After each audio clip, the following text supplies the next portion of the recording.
You ask Tiger to solve.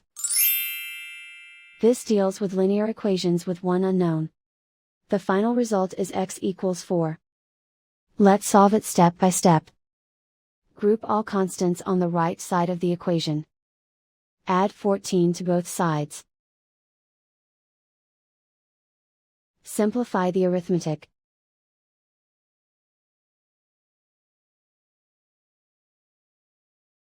Isolate the x.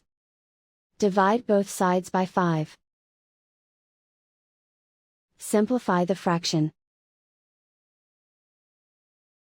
Find the greatest common factor of the numerator and denominator.